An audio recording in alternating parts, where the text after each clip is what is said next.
সঞ্চালন, বিপণন, বিদ্যুতের সব বিভাগের প্রস্তাবকে সমন্বয় করে তারা যে প্রস্তাব করেছিল রেগুলেটরি কমিশন, তার চেয়ে বেশি পরিমাণ দাম বাড়িয়ে দিয়ে জনগণের উপরে এই ভোগান্তি চাপিয়ে দিচ্ছেন। ফলে আমাদের ব্যবসা বাণিজ্য, গার্মেন্ট শিল্প, পরিবহন শিল্প, কৃষি, সেচ, সামনে বড় ধান, অন্যান্য কৃষির মৌসুমগুলোতে বিদ্যুৎ না হলে সেচ চলে না, বিদ্যুৎ না হলে গার্মেন্ট চলে না, কারখানা চলে না, গোটা জাতিকে একটা সংকটের মধ্যে আপনি ফেলে দিচ্ছেন।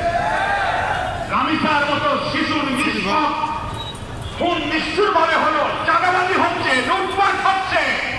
বিএনপির নেতারা সফর করার আগে 15 বছরে মেয়ে জোগাড় করে রাখতে বলে, সেই দিকে দলকে সংশোধন করার কোন প্রচেষ্টা সরকারের নাই। দুর্নীতি বিদ্যুৎ ক্ষেত্রে ঠেকালেন না, ক্যাপাসিটি চার্জের নামে দলীয় লোকদের ভাগে আগের থেকেই আপনি উইকেন্ডের পর নানান বিদ্যুৎ পণ্য বানিয়েছেন, বিদ্যুতের প্রোডাকশন নাই, চুক্তির কারণে আপনি তাদেরকে ক্যাপাসিটি চার্জ দিয়ে যাচ্ছেন।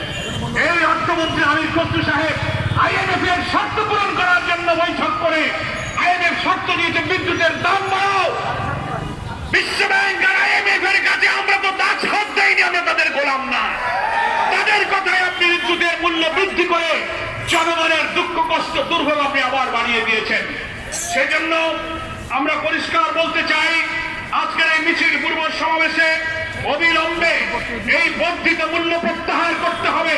বিদ্যুৎ সেক্টরে আপনি যে দাম বৃদ্ধি করেছেন, এই গ্রাহকদের ভোগান্তি কমিয়ে বরং বিদ্যুৎ সেক্টরের সমস্ত দুর্নীতি, অনিয়ম, সিস্টেম লস, অব্যবস্থাপনা এবং হাজার হাজার কোটি টাকা প্রতি বছর যে ক্যাপাসিটি চার্জ, কি বলে, ক্যাপাসিটি চার্জের নামে আপনি যে টাকা দিচ্ছেন সব দলীয় লোকদের পকেটে আছে, এইগুলো বন্ধ করে বিদ্যুৎ সেক্টরকে আপনি রক্ষা করুন।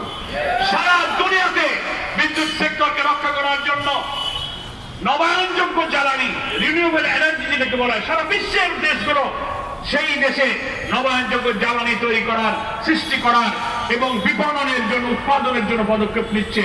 বাংলাদেশে সেই দিকে একটি পদক্ষেপ না নিয়ে আপনার সাধারণ গরিবের উপরে আপনি বড়ার উপরে খাড়া দিচ্ছেন।